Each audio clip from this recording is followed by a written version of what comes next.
इंद सद्वंदियाणं तिहुमणहित मधुर विशद वक्काणं अंतातीत गुणाणं नमो जिणाणं जित भवाणं। हम सभी पंचअस्तिकाय संग्रह का अध्ययन कर रहे हैं और इसमें हम प्रथम अधिकार का वर्णन करते हुए गाथा 30 पर आ गए हैं। गाथा 30 का पाठ करते हैं। पाणे हिम चदुहिम जीवदी जीविस्सदी जोहु जीविदोपुमं सो जीवो पाणापुण बलमिंदिये माऊ उस सासो। अन्वयार्थ पढ़ते हैं। जो हु जो, पाणे हिम चदुहिम चार प्राणों से, जीवदी जीता है,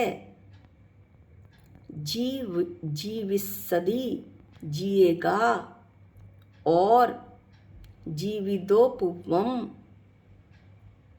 पूर्व काल में जीता था, सो जीवो वह जीव है, पाणापुण और प्राण, बलमिंदिये माऊ उस सासो, इंद्रिय बल आयु तथा श्वासोच्छ्वास ये चार प्राण हैं। ऐसा कुंदाचार्य इस गाथा में बता रहे हैं कि जो चार प्राणों से इंद्रिय बल आयु और श्वासोच्छ्वास से जीता है, जिएगा और जीता था, वह जीव है। और प्राण कितने प्रकार के? इंद्रिय बल आयु तथा श्वासोच्छ्वास। अब हम इस गाथा की टीका पढ़ते हैं। यहाँ पर जीवत्व गुण की व्याख्या की गई है।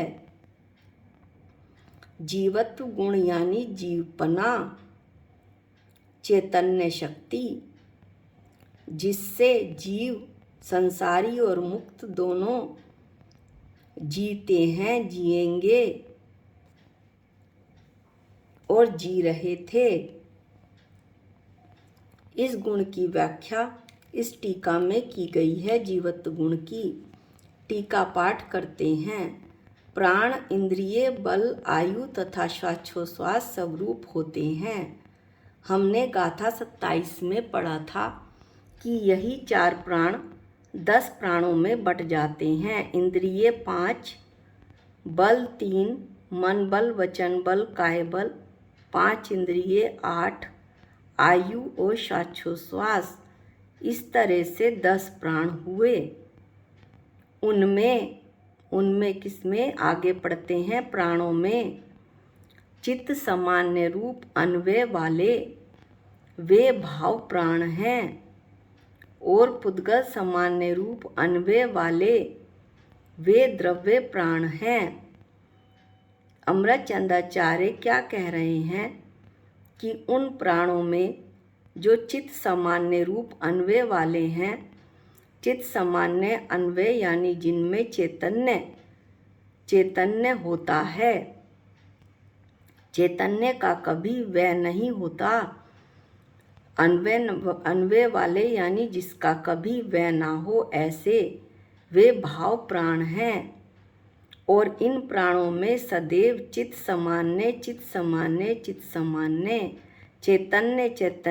चैतन्य ऐसी एक रूपता समानता होती है।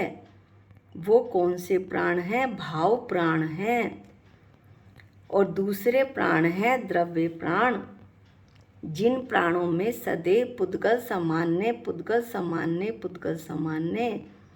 यानी पुद्गल सामान्य ऐसी एक रूपता समानता होती है, वे द्रव्य प्राण हैं। यानी पुद्गल सामान्य जो हैं उनका कभी वह नहीं होता। वे धारा प्रवाह अन्वय यानी धारा प्रवाह जिसका कभी वह ना हो, ऐसे द्रव्य प्राण हैं। इस तरह से आगे पढ़ने से पहले हम देख लेते हैं हमने अभी क्या पढ़ा इन 3 लाइनों में। 3 पंक्तियों में प्राण पढ़े। प्राण 2 प्रकार के, द्रव्य प्राण और भाव प्राण। द्रव्य प्राण भी 4 प्रकार के, इंद्रिय, बल, आयु तथा श्वासोच्छ्वास। ये 4 प्राण 10 प्राणों में बंट जाते हैं। 5 इंद्रिय, 3 बल, 1 आयु और श्वासोच्छ्वास, इस तरह 10 प्राण।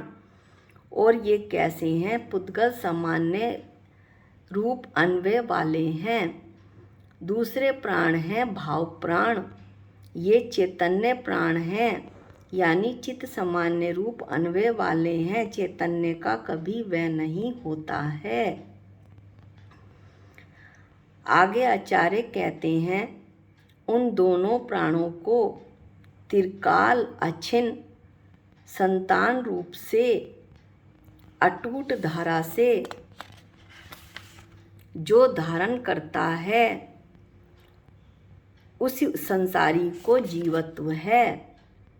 अर्थात आचार्य बतला रहे हैं कि जो संसारी जीव है वो संसार दशा में दोनों प्राण, द्रव्य प्राण और भाव प्राणों को तीनों कालों में अछिन्न संतान रूप से यानी अटूट धारा से एक के बाद दूसरी गति, दूसरी के बाद तीसरी गति, तीसरी के बाद चौथी गति, इस तरह द्रव्य प्राण भी, भाव प्राण तो धारा प्रवाह होते ही हैं। निश्चय न से इन्हीं प्राणों से जीव जीता है, जीता था, जिएगा, लेकिन द्रव्य प्राण भी अछिन्न रहते हैं, अटूट रहते हैं। जैसे ही एक शरीर यानी पुद्गल नष्ट होता है, तुरंत दूसरा शरीर प्राप्त हो जाता है। दूसरा शरीर प्राप्त होते ही द्रव्य प्राण भी प्राप्त हो जाते हैं। इसलिए आचार्य ने कहा कि ये द्रव्य प्राण अन्वय वाले हैं, यानी इनका कभी वह नहीं होता। इन दोनों प्राणों से, द्रव्य प्राण और भाव प्राणों से संसारी जीव में जीवत्व होता है, जीवपना होता है। इन दोनों प्राणों से संसारी जीव संसार में जीता था, जीता है और जिएगा।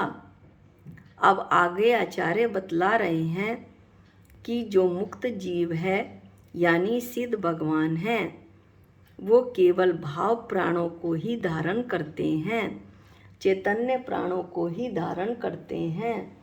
द्रव्य प्राण उनके नष्ट हो गए। शरीर से, इंद्रियों से, मन से, आयु से और श्वासोच्छ्वास से उन्हें मुक्ति मिल गई।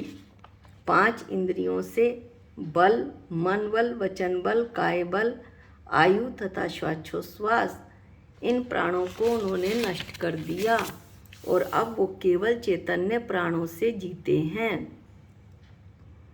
चैतन्य प्राणों को धारण करते हैं। ऐसा इस गाथा में समझना चाहिए। इस तरह आचार्य बतला रहे हैं कि संसारी जीव में जीवत्व होता है। किन किन प्राणों के कारण? द्रव्य प्राण और भाव प्राण के कारण। मुक्त जीव में यानी सिद्ध भगवान में जीवत्व होता है। किसके कारण? भाव प्राण के कारण, चैतन्य प्राणों के कारण। इस तरह यहाँ पर इस गाथा का अर्थ समझना चाहिए। और ये गाथा यहाँ पूरी हुई। बहुत छोटी सी गाथा थी, लेकिन इसमें ये बतलाया है आचार्य ने कि किस तरह से जीवत्व गुण, द्रव्य प्राण मेरे साथ अनादिकाल से लगे हुए हैं। भाव प्राण तो हैं ही और द्रव्य प्राण अनादिकाल से यानी पुद्गल शरीर ये मेरे साथ अनादिकाल से लगा हुआ है। इसी की वजह से कर्म बंध के कारण मैं एक के बाद दूसरी गति में संसार चक्र में 84 लाख योनियों में घूम रहा हूँ। मुक्त आत्मा सिद्ध भगवान ने अपने पुरुषार्थ के बल पर, अपने तप के बल पर इन द्रव्य प्राणों को नष्ट किया और अब केवल वे भाव प्राणों से जीते हैं, चैतन्य प्राणों से। संसार में वे कभी वापस नहीं आएंगे। इस तरह इस गाथा का ये सार है। आज इस वीडियो में हम गाथा 30 ही पढ़ेंगे। अगली गाथा 31 हम अगले वीडियो में पढ़ेंगे। निज निधि निज में बताई, ये अनंत उपकार है, इसके लिए जिन वाणी माँ को वंदना अनंत बार है। सबको जय जिनेंद्र।